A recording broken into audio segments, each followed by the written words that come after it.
तो नमस्कार दोस्तों, VK बिहारी व्लॉग में आप लोग का स्वागत है। तो welcome to my YouTube channel. तो आज हम आप सबों के बीच आए हैं और बात करने वाले हैं खेसारी लाल के बारे में। जिस चीज़ का डर था वो सामने आ ही गया। ठीक है, कितना मजबूती के साथ बीजेपी सरकार ने और एनडीए ने बिहार में लड़ा, ये चीज़ आपने देखे होंगे कि कितना मजबूती के साथ ये लड़ रहे हैं और किस तरह से नाकाम होने के बाद अपना नाकामी छुपाने के लिए किसी गैर को छिपाया जा रहा है। ठीक है, किस तरह से उसको दबाया जा रहा है। ठीक है, तो इस वीडियो में देखिए हम आपको समझाने वाले हैं। जो भी हमारे बिहार के भाई हैं, जो भी ये भी चीज़ को नहीं समझ पा रहे हैं, उनको हम कोशिश करेंगे। समझे तो सही है, नहीं समझे तो भी सही है, हम तो कुछ कर नहीं सकते हैं, क्योंकि अपना अपना मेंटालिटी हर इंसान का होता है। तो दोस्तों, अगर आप हमारे चैनल पर नए हैं तो चैनल को सब्सक्राइब कीजिए, लाइक कीजिए और बेल आइकन दबाइए ताकि नए नए वीडियो का नोटिफिकेशन आपको मिलते रहे। ठीक है, तो आपने देखा कि छपरा का सीट विधानसभा सीट बहुत ही हॉट बना हुआ था, बहुत ही माहौल गर्म था वहाँ पे। और एनडीए और बीजेपी के तरफ से बड़े बड़े दिग्गज नेता लोग आए प्रचार करने के लिए, और खेसारी लाल का कुछ नहीं बिगाड़ पाए। उनको पब्लिक के दिल से जब निकाल नहीं पाए तो उनको दबाने के लिए दूसरा रास्ता अपनाया गया है। ठीक है, दूसरा रास्ता अपना के उनको दबाने की कोशिश किया जा रहा है। लेकिन पहले ये देखिए, पहले जैसे ही खेसारी लाल का नॉमिनेशन होता है इनके खिलाफ में, ठीक है, इनके खिलाफ में रवि किशन आते हैं। रवि किशन आके जो मर्जी वो बोल के चले जाते हैं। उप मुख्यमंत्री पगड़ी वाले, जो पगड़ी नहीं खोलेंगे जब तक नीतीश कुमार को मुख्यमंत्री पोस्ट से नहीं हटाएंगे, आपका सम्राट चौधरी, वो नचनिया बोल के चले गए।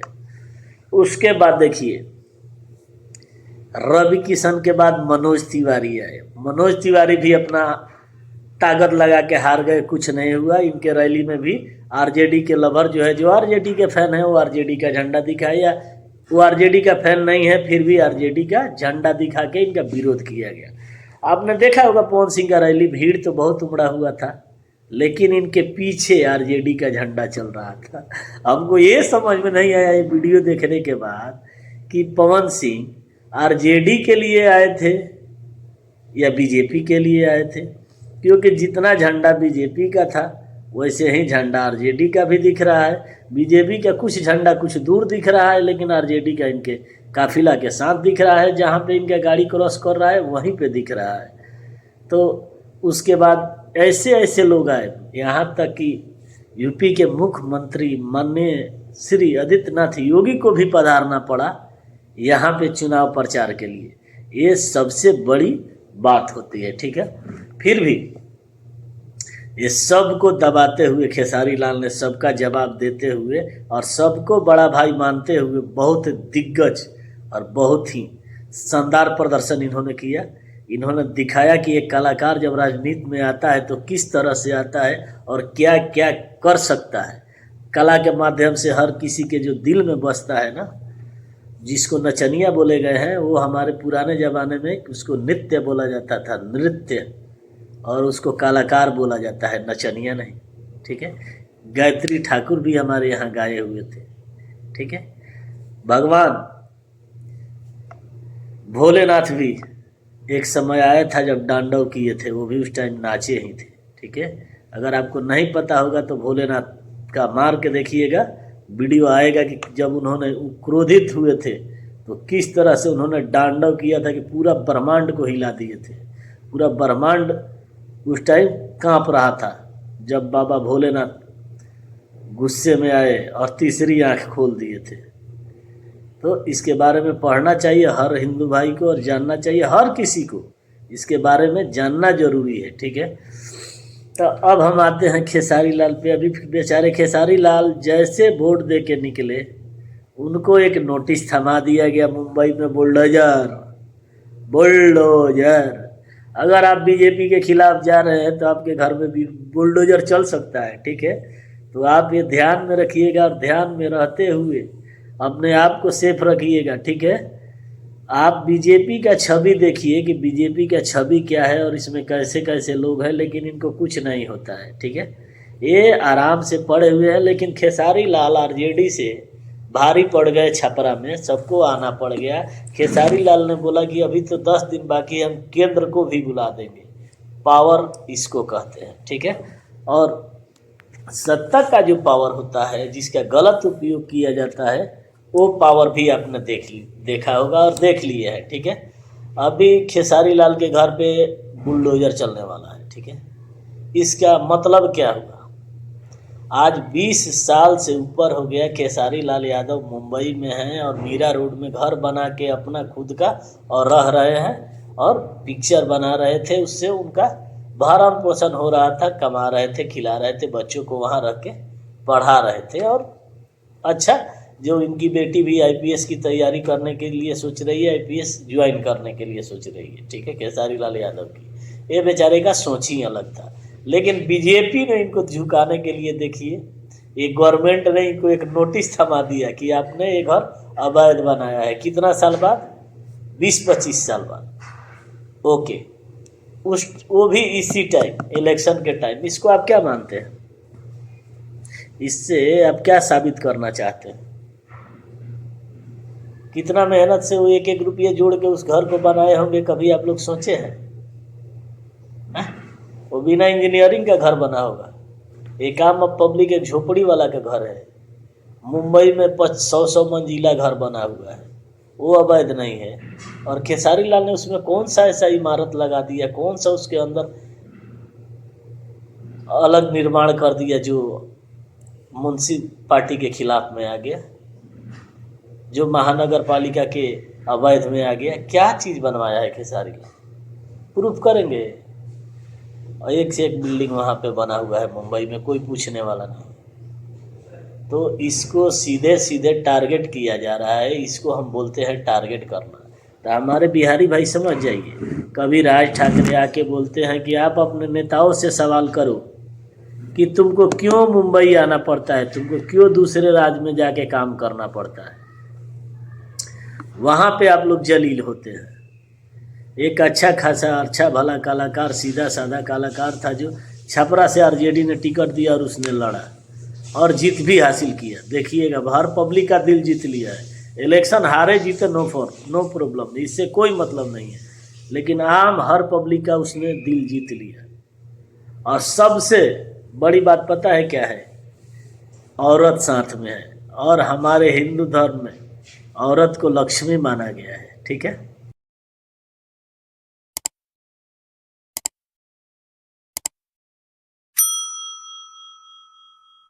जो कदम से कदम मिला के चल रही है, ठीक है। तो एक सती भी थी जो यमराज से अपने पति का प्राण छीन के लेके आ गई थी धरती पे, ठीक है। तो खेसारी लाल जी की पत्नी भी वहीं उनके साथ कर रही है और उनके साथ कदम से कदम मिला के आगे बढ़ रही हैं।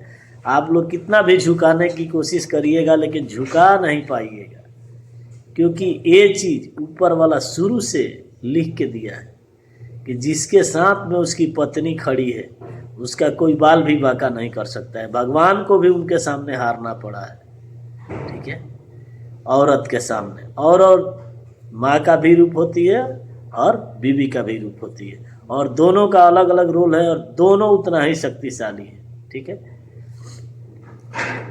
पत्नी के रहते अगर चाह दे पत्नी, तो कभी उसके पति का कोई प्राण नहीं ले सकता है, कभी उसके पति को झुका नहीं सकता है, ठीक है। जो परंपरा है वो करना ही है। जो सत्य है कि जो पैदा हुआ है उसको मरना है, लेकिन झुका नहीं सकता है। और खेसारी लाल यादव को झुकाने के लिए हमको समझ में नहीं आता है और क्या क्या चीज़ करना पड़ेगा। फिर भी खेसारी लाल यादव झुकेंगे नहीं, क्योंकि उनका पावर उनके साथ है, उनकी वाइफ ही उनकी पावर है, ठीक है। ये खेसारी लाल यादव दूसरे के जैसा नहीं है कि छोड़ दो, इसको छोड़ दो, उसको छोड़ दो, प्लस में दूसरे को लेकर घूमो। और आपने एक बहुत ही दिलचस्प बात सुना होगा, दिनेश लाल यादव निरहुआ का सोशल मीडिया पे छोटा सा क्लिप लोग डाल रहे हैं, ठीक है। मैं उस दिन भी बोला था, जो अपने भाई का नहीं हुआ वो दूसरे का क्या होगा।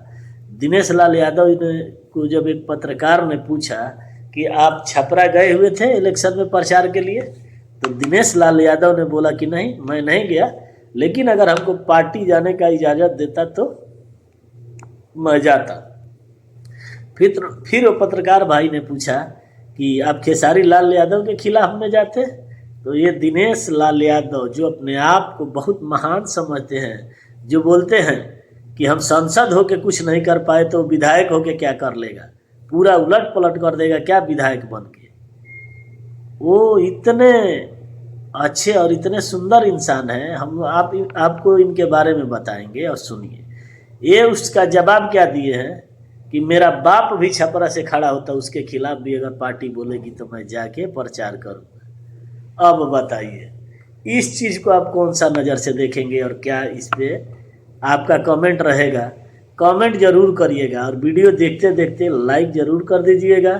चैनल पर नए हैं तो चैनल को सब्सक्राइब करना मत भूलिएगा और दोस्तों में दबा के शेयर कीजिएगा ताकि पता चले यूपी वालों को भी, और हमारे बिहार वाला का तो चल ही रहा है कि दिनेश लाल यादव को जिताना कितना मूर्खता है, दिनेश लाल यादव को वोट देना कितना मूर्खता है।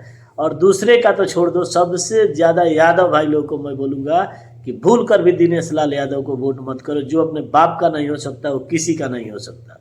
ठीक है, हम ये जाते नहीं जाते, जाएंगे नहीं जाएंगे, not this issue, have issue in what this guy ask. ये क्या बोला आप समझे? ये जाते नहीं जाते इसका कोई इशू नहीं है, लेकिन ये वर्ड क्या बोले पहले आप सुने कि वहाँ से यानी छपरा विधानसभा सीट से हमारे बाप भी खड़े होते तो हम जाके प्रचार करते।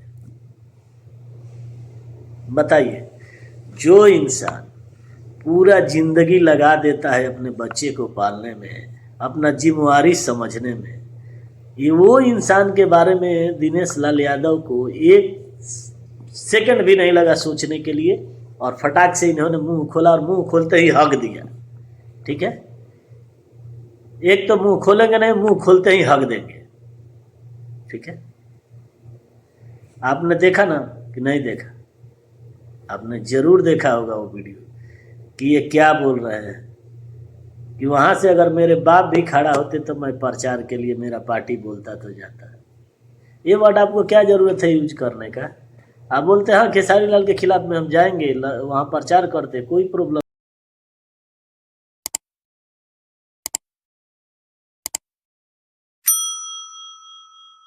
नहीं है। लेकिन इसमें आपका बाप किधर से आ गया कि हमारे बाप का? ये बंदा जो अपने बाप का रिस्पेक्ट नहीं कर पा रहा है, इंसान है, दूसरे का रिस्पेक्ट क्या करेगा? हमको एक बताइए। पहले तो जो वर्ड बोले थे ना, हमको डाउट था कि हम सांसद होके कुछ नहीं कर पाए तो विधायक होके क्या करेगा, उलट पलट कर देगा क्या। तो थोड़ा बहुत हमको डाउट था, वो डाउट अब क्लियर हो गया, श्योर 100% क्लियर हो गया। ठीक है, कि ये क्यों हारे। ठीक है, इन्होंने ये भी बोला था कि हमको हराने वाला कोई पैदा नहीं हुआ था, तो 6 ही महीना में जनता इनको समझा दिया और लगा दिया जगह पे कि आ जाओ इधर आ जाओ जगह पे। ठीक है, इनको मतलब बोलने से पहले सोचना नहीं है कि हम बोल क्या रहे हैं, इसका मैसेज क्या जाएगा। आप लोग क्या है, बहुत सारे इंसान का मॉडल है, वो आपको अपना सब कुछ मानता है। बहुत सारा जो युवा लोग है ना, वो लोग आपको बिहार का एक मॉडल मानता है, यूपी का एक मॉडल मान के और आपकी तरह बनना चाहता है, आपकी तरह काम करना चाहता है। भगवान ना करे कि आपके जैसा कोई भी बने, जो अपना बाप का भी रिस्पेक्ट न करे, जो अपने पापा का भी रिस्पेक्ट न करे, जो अपने पिता श्री का रिस्पेक्ट न करे। ऐसे औलाद का होना जरूरी नहीं है। इससे अच्छा तो बे औलाद इंसान रहेगा, चलेगा। कोई भी इंसान औलाद नहीं होगा, उसको भी एक दिन मरना है, जिसका औलाद है उसको भी एक दिन मरना है। फ़र्क इतना है कि कोई सुकून से मरेगा, कोई थोड़ा तकलीफ में मरेगा, लेकिन मरना है सबको। ठीक है, तो ये जो दिनेश लाल यादव आके भाषण दिए ना, इस भाषण से हमको बहुत ये हुआ, या जो भी हमारे भाई सुने होंगे, जो बड़े बुजुर्ग होंगे वो क्या सोचेंगे, उनके दिमाग पे क्या असर डालेगा कि दिनेश लाल यादव जो बोले कि हमारे बाप भी वहाँ से खड़े होते, हम तो जाके इलेक्शन लड़ वहाँ पे अपने प्रचार करते। यहाँ पे अपने बाप को लाने की क्या ज़रूरत था? किसी और के बारे में भी बोला जा सकता था एक खेसारी लाल आपने देखा कि पवन सिंह के रैली में जाके कितना दिन प्रचार किए। जिस टाइम यही पवन सिंह बोले थे कि एक खेसारी और दूसरा पवन दोनों है भाई भाई, ठीक। आज ये लोगों के नज़र में खेसारी लाल यादव कितना बुरा हो चुके हैं, ये सबसे बड़ा मुद्दा है और ये सबसे बड़ी सोचने वाली बात है। मनोज तिवारी, जिनके लिए खेसारी लाल यादव ने दिल्ली में जाके भी प्रचार किया, जिससे सांसद बने, हमारे सभी बिहारी भाइयों को रिक्वेस्ट किया खेसारी लाल यादव ने कि जो भी यहाँ पे घर बना चुके हैं, जो भी यहाँ पे जिनका भी वोटर आईडी में नाम है, वो हमारे मनोज भैया को वोटिंग करें और इनको विजयी बनाए और विजयी बना के सांसद भवन में भेजने का काम करें। और वहाँ का पब्लिक, हमारे बिहार यूपी के सभी पब्लिक ने किया भी, मनोज तिवारी को सांसद में भेजा भी, ठीक है। और अभी ये लोग क्या बोल रहे हैं खेसारी लाल यादव के बारे में, बेचारा भी विधायक से खड़ा हुआ है, वो कोई बड़ा पोस्ट पे नहीं है। और ये देखिए क्या ये लोग बोल रहे हैं। तो इसमें आप लोग का राय क्या है, कमेंट जरूर करिएगा और वीडियो देखते देखते लाइक कर दीजिएगा और वीडियो के एंड तक बने रहिएगा। अगर चैनल पे नए हैं तो चैनल को सब्सक्राइब कर लीजिएगा और बेल आइकन दबा दीजिएगा ताकि नए नए वीडियो को नोटिफिकेशन मिले।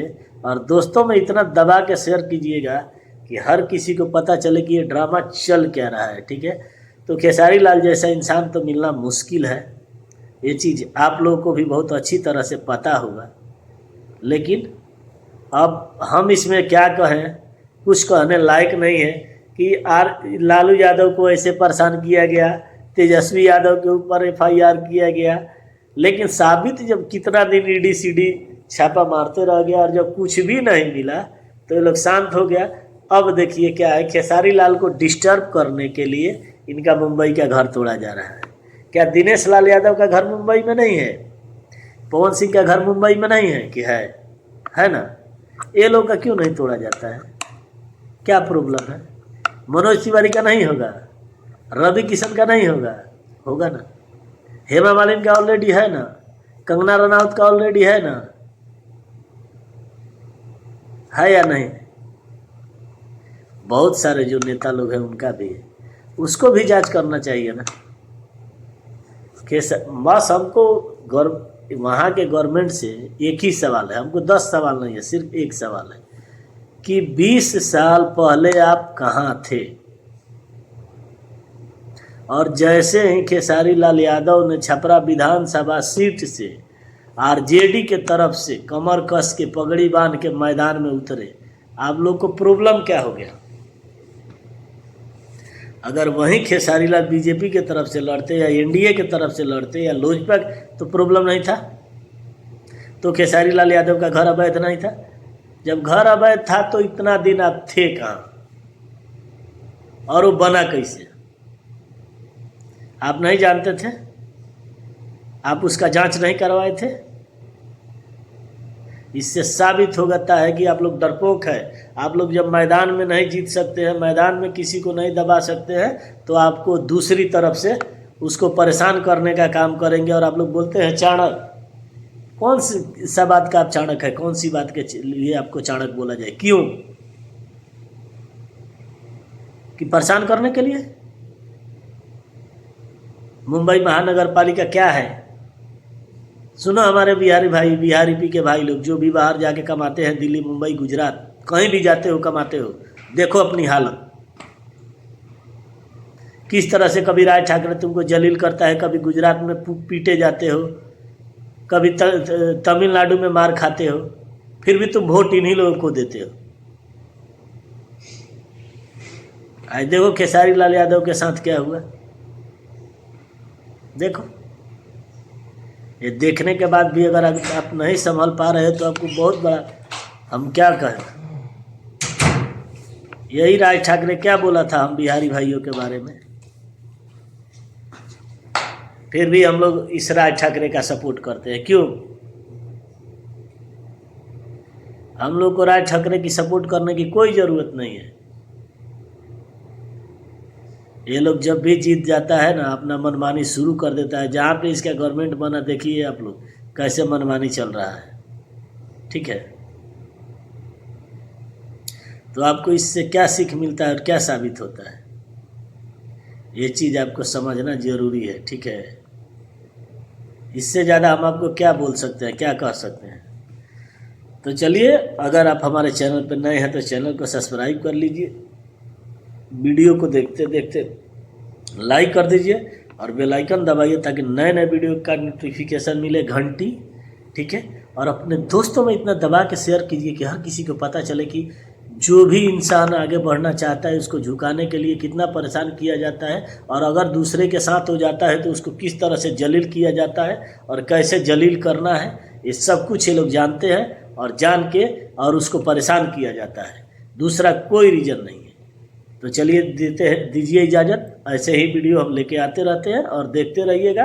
और जैसे ही मैं अगर बेल आइकन दबा देंगे तो जैसे ही हम वीडियो डालेंगे ये very fast go for your YouTube and see you notification open and watch you what have today activity what I share with you and your friend. So please, my friend, every video is you watching my video.